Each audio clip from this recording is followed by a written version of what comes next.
कार्यक्रम सत्य घटनाओं से प्रेरित है। जिनके साथ ये घटनाएं घटी उसकी वास्तविकता उन्हीं तक सीमित है। भूत प्रेतों और अपसामान्य विषयों के होने पर चैनल कोई दावा नहीं करता और न ही प्रोत्साहन करता है।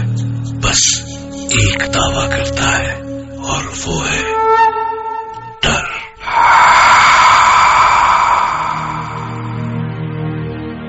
कहते हैं कल्पना हकीकत से ज्यादा बड़ी और अद्भुत होती है, लेकिन सच और सपने के बीच का फासला भी बहुत कम होता है। कई बार हमारे साथ घटी घटनाएं हमारे लिए तो हकीकत होती हैं, पर औरों के लिए कोरी कल्पना। मैं डॉक्टर नागर, पेशे से मनोवैज्ञानिक और पैशन से ह्यूमन माइंड का फैन, हर रात आपके पास लेकर आऊंगा मुझसे मिले कुछ लोगों की आप बीती, कुछ घटनाएं, कुछ किस्से जिन्हें सुन के आप भी सोचने लगेंगे कि क्या वो सच था। क्या वो सच था? आज हम सुनेंगे मुंबई से अनुज जोशी की कहानी। अनुज जो भूत प्रेतों की बातों पर विश्वास नहीं करते थे। वो रात थी 16 दिसंबर 2007 की। मैं मुंबई पुणे एक्सप्रेसवे पर तकरीबन 100 के ऊपर की स्पीड से मुंबई वापस आ रहा था। बारिश में गाड़ी तेज चलाने का मजा ही कुछ और है। पर मेरी लाइफ में आगे क्या होने वाला था मुझे उसका बिल्कुल भी अंदाजा नहीं था। मैं मस्त बारिश को चीरता हुआ गाड़ी दौड़ा रहा था कि अचानक मेरा ध्यान पेट्रोल इंडिकेटर पर गया एंड आई रियलाइज कि पेट्रोल लगभग खत्म हो चुका है। एज एक्सपेक्टेड अगले 10 सेकंड में ही गाड़ी बंद पड़ गई। Oh hell, the only way out was डब्बा लेकर पेट्रोल पंप तक जाओ और वापस आओ। तेज बारिश और 5 किलोमीटर का वॉक। उफ, खैर डब्बा लेकर बाहर बारिश में निकला।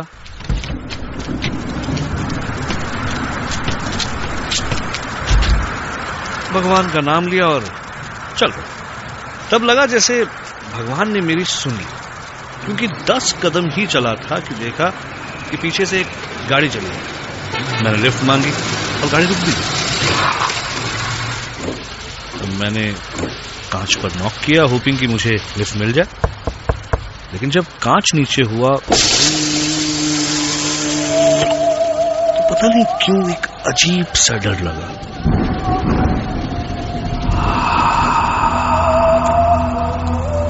अंदर झांक के देखा तो सिर्फ एक बूढ़ा आदमी गाड़ी चला रहा था। नीला सूट, नीली हैट और बड़ी बड़ी आंखें। हेलो, मैंने कहा। वो आदमी मेरी तरफ मुड़ा और मुस्कुराया, लेकिन वो मुस्कान बहुत अजीब सी थी, ऑलमोस्ट क्रीपी।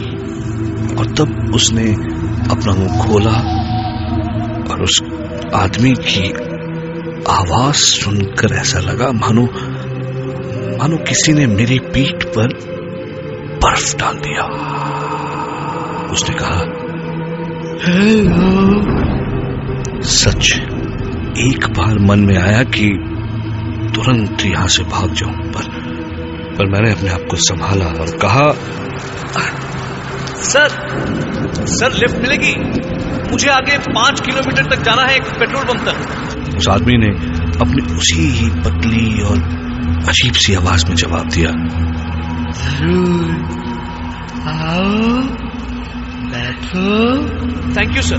मैंने एक लंबी सांस ली और गाड़ी में बैठ गया। कई बार कैसे होता है ना, वो कुछ करते ही मन से आवाज आती है कि गलत किया बॉस, गलत किया। बस वैसी ही आवाज मेरे मन में आ रही थी। मैंने फाइनली कहा, हेलो सर, मेरा नाम अनुज है। Call me Freddie. Okay, hi Freddie. वो मेरी तरफ देखकर मुस्कुराया। पतले से सूखे हुए होंठ और पीले रंग के टेढ़े मेढ़े दांत। मेरी तरफ मुस्कुराने के बाद फ्रेडी डिकोस्टा फिर आगे देखने लगा। धीरे धीरे मेरा डर बढ़ने लगा। फाइनली बातचीत करने के इंटेंशन से मेरे मन में जो आया मैंने कह दिया, आप बहुत खुश लग रहे हैं मिस्टर फ्रेडी। ओह यस, मैं बहुत खुश हूँ। मैं कल सुबह अपने एक दोस्त से 4 साल के बाद मिलूंगा। अच्छा, देखो ये है उसकी तस्वीर। और उसने मुझे एक आदमी की तस्वीर दिखाई। मोटा सा आदमी, उम्र लगभग 50। ओह, तो इसलिए फ्रेडी मुस्कुरा रहे थे। मेरी जान में जान आई। थोड़ा गिल्टी भी फील हुआ, लेकिन इससे पहले मैं कुछ कहता सामने पेट्रोल पंप आ गया। मैंने फाइनली फ्रेडी से कहा, एक बार फिर से thank you sir. Oh sorry Freddie. That is all right. अगर तुम्हें कभी भी मुझसे बात करनी हो तो you can call me. और मेरे हाँ या ना कहने से पहले ही उसने अपनी जेब से कुछ कागजों का बंडल निकाला। काफी पुराने कागज थे वो, और उनमें से उसने एक कागज का कोना फाड़ा और उसमें लिखा फ्रेडी डिकोस्टा और अपना टेलीफोन नंबर और बैंड्रा वेस्ट का अपना एड्रेस। मुझे कागज दे दिया। मैं जैसे ही उतरा उसने अपनी उसी डरावनी आवाज में कहा, फिर मिलेंगे, बाय।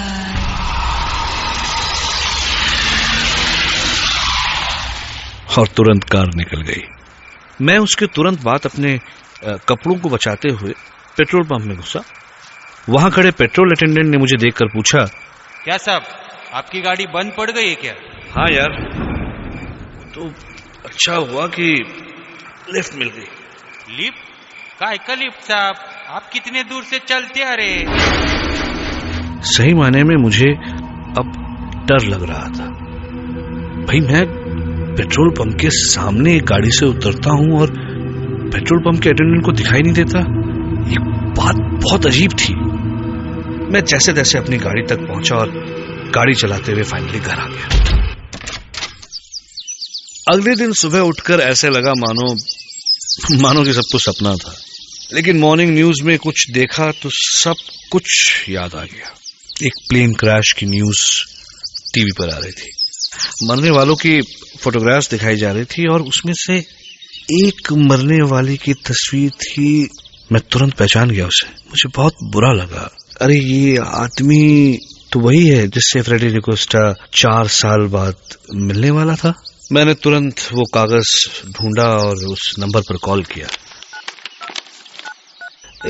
एक औरत ने फोन उठाया और मैंने कहा कि फ्रेडी डिकोस्टा से बात कर सकता हूँ। तो उस औरत ने गुस्से में कहा, What nonsense? क्या मजाक है ये? और फोन रख दिया। मुझे बड़ा अजीब लगा। मैंने फिर से कॉल लगाया। हेलो, अपनी मालकिन या मालिक को फोन दीजिए। और ये कोई बात करने का तरीका है? सामने से औरत ने मुझसे भी ज्यादा गुस्से में कहा, Do you know? आप मेरे हस्बैंड फ्रेडी डिकोस्टा के बारे में बात कर रहे हैं, जिन्हें मरे 4 साल हो चुके हैं। मुझे अचानक ऐसे लगा जैसे मैं अपनी सीट के अंदर ही धंसता जा रहा हूं। कुछ समझ नहीं आया। गला सूख गया। कल रात जो मुझे मिला, कहीं वो फ्रेडी का।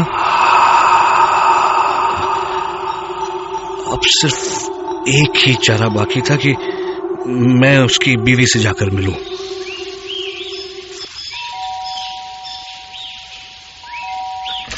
Yes, may I help you? जी, मेरा नाम अनुज है। वो मैंने आपसे फोन पर बात की थी आपके हस्बैंड फ्रेडी के You, तुम जाते हो या मैं पुलिस को बुलाऊं? नहीं, मेरी बात सुनिए प्लीज। मेरा विश्वास कीजिए, मैं कल रात को उनसे मिला था और मेरी उनसे बात हुई थी। I'll call पुलिस अगर तुम इधर से नहीं गया तो। प्लीज मैडम बात सुनिए। वो उनका कद कुछ 6 फुट का था। वो पतले से बड़ी बड़ी आंखें और उन्होंने वो ब्लू सूट पहना था, ब्लू हैट भी। औरत तुरंत रुक गई, दरवाजा खोला और मुझे देखती रह गई और थोड़ी देर बाद बोली, मैंने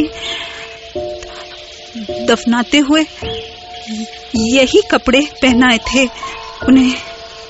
तब उन्होंने मुझे बताया कि 4 साल पहले आज ही के दिन फ्रेडी डिकोस्टा ने खुदकुशी कर ली थी।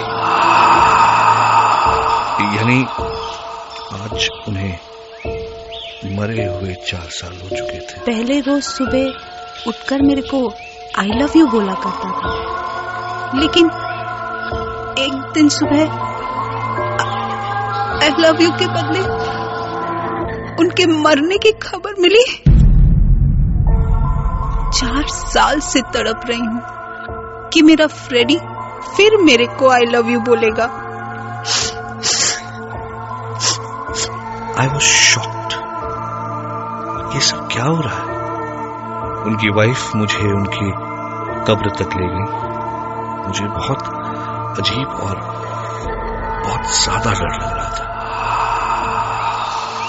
फ्रेडी के बारे में हर बात मिली, लेकिन एक चीज नहीं मिली, उनकी आवाज। उनकी वाइफ ने कहा कि हाँ, उनकी आवाज तो। मैंने कहा एकदम अजीब सी, पतली सी और फटी हुई सी आवाज थी, राइट? तो उन्होंने कहा नहीं, उनकी आवाज तो मोटी थी। तब अचानक उनका चेहरा एकदम सफेद हो गया और उन्होंने कहा, तुम जानता है मेरा हस्बैंड कैसे सुसाइड किया? अपने गले पे गोली चलाकर। इसीलिए उनकी आवाज। मेरे चक्कर बढ़ते जा रहे थे। तब अचानक उनकी वाइफ ने मुझसे पूछा, पर आपको ये नंबर कैसे मिला? हाँ, उन्होंने मुझे वो कुछ कागजों का बंडल था उनकी जेब में, जिसमें से एक कागज फाड़कर उन्होंने मुझे दिया। अचानक मानो उनकी आंखें और बड़ी हो गई और उन्होंने कहा, किधर है? मुझे वो कागज दे दो अभी, प्लीज मुझे वो कागज दे दीजिए।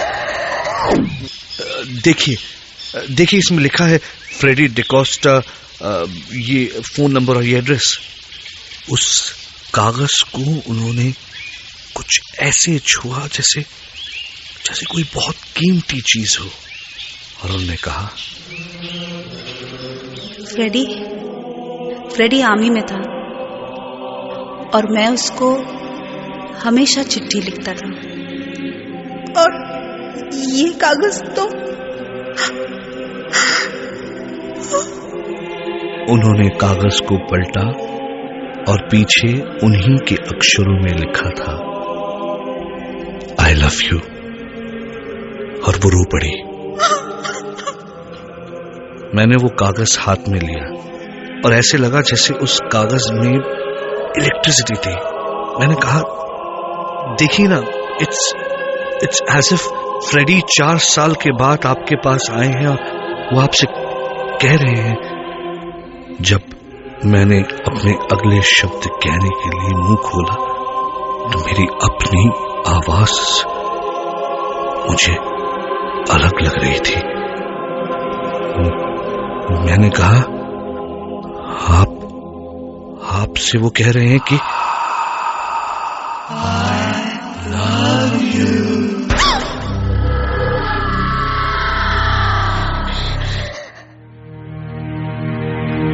हमारी चेतना पर किसी का जोर नहीं है।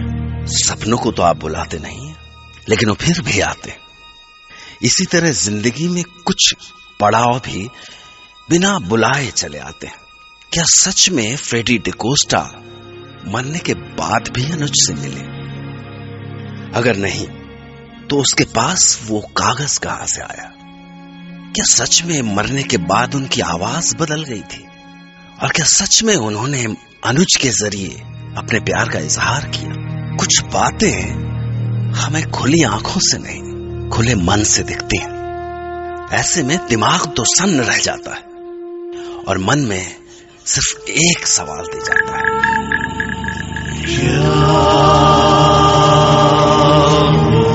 सच था।